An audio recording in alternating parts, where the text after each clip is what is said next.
Peace. Welcome to another episode of Undisputed Spit. I'm your host, Romello Skuggs, and I got the pleasure to talk to my man, Walter Stringer. This is the second time on the show.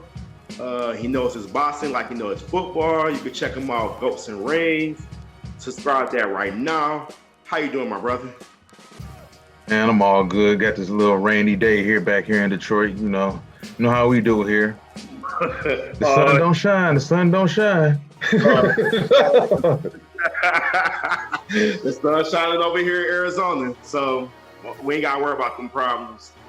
But speaking on problems, something like that, we have some good boxing over this past week. Mm-hmm. And I want to talk about the Errol Spence knockout to Ugas in the 10th round. He gained another strap, the WBA title, and now he got 3 straps and 1 remaining. And the big fish, right? And he got 1 remaining, and we already know who got that last belt. But before we get into that, what do you think about his performance that happened last Saturday? Overall, he got the results. I thought it was splashy. It was consistent. It was vintage Spence. I thought he looked like Spence is never out of shape. I kind of thought in the Sean Porter fight he thinned out a little too much. To me, I thought he did, but physically he looked great against Danny Garcia. Stature-wise, he looked great against Ugas.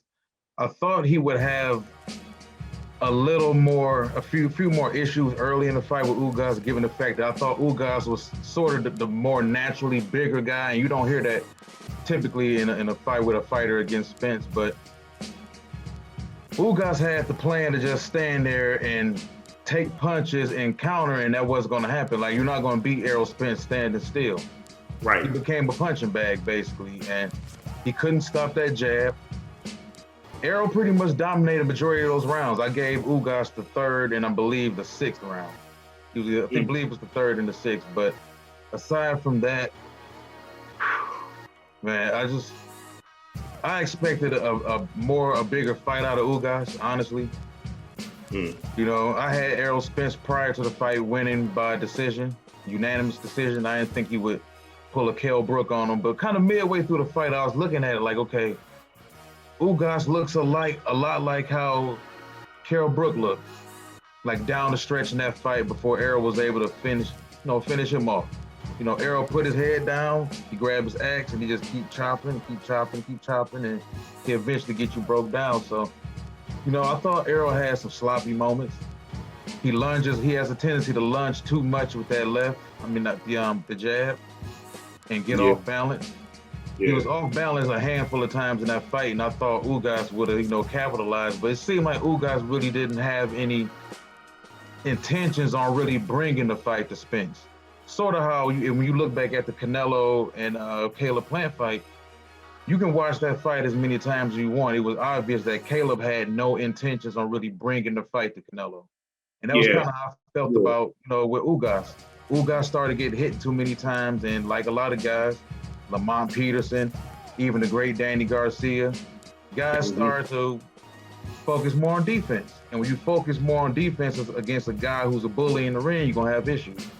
So, well, that's a good analysis, man. Like, that's very good. Spence I thought Spence did well. I had it in the split because I was just hung over with with Ugas against Pacquiao. I was hung up because he dominated that fight, and I was like, okay, maybe that can convey to this fight and make it more closer. I still had Spence winning by split decision because the layoff, but Spence looked vintage. I'm not going to even lie to you. Like, early rounds is usually like the fill-out rounds, see what the other person is trying to do, or what the other person trying to see their comfortability at. But I could see Ugas was trying to do a lot of countering, like one shot, that's it. One shot, wait for Errol. But Errol is a high volume puncher. And that wasn't gonna work because he's gonna keep coming nonstop. So that's what Spence do.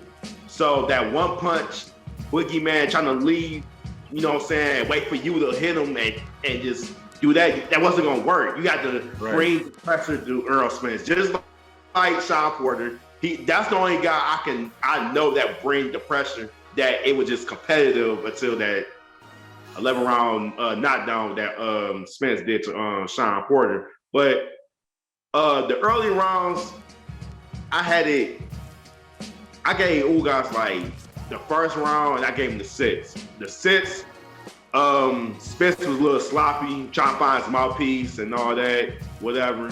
He knew he was sloppy, so if I had to grade it, I would give Spence an A-, because that 7th and that 10th, that was vintage Spence. You know what I'm saying? He would just come in, and like Ugas, it looked like he just quit because it was just too much.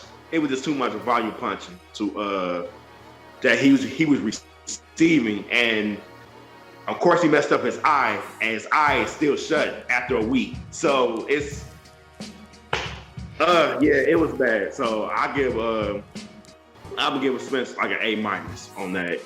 But let me ask you this right quick. Sure. Which performance, in your opinion, was better, this one or the Danny Garcia performance? So, like, personally, I think he was more cleaner against Danny.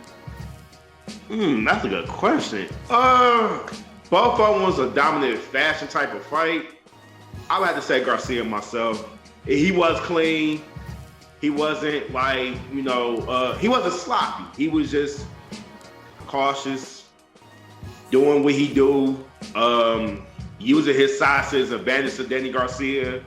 He already knew Garcia was going to be a counter puncher. He was just dominating, even though he took rounds off, but all fighters do. So they take rounds off, but still, I say the Garcia fight, he was more better than the Ugas fight. But I like the Ugas fight too, except that little hiccup in the 6th. If that hiccup didn't happen, I probably would have picked the Ugas fight, that he was more, flawless in. Not flawless, but like better than the Garcia fight. But now he got that 3rd strap. We already gonna know where this coming to. You already know where we heading on this. So too early for that, man. No, man, understand, man. They jabbing at each other. They've been jabbing for 4 years. Yeah, Errol got the picture with the door with the belts and the door with the TC on it. Yep. And said he knocked on the door kind of like, but there's the one that Terence Crawford had dropped that he came out the door with the fish. You know what I'm saying? Had the whole fish head in his hand, despite the fact he had a glove on and everything. The fight's going down. But when do you think, I'm gonna give you your prediction, not on the fight, but when it's gonna happen? When do you think that fight's gonna happen? Late September, early October, more than likely. Oh, I hope it's October, because that's my birthday, man. That'd be a gift to myself of going. So, and this is Undisputed Spit. You dig? I'd buy that for $1.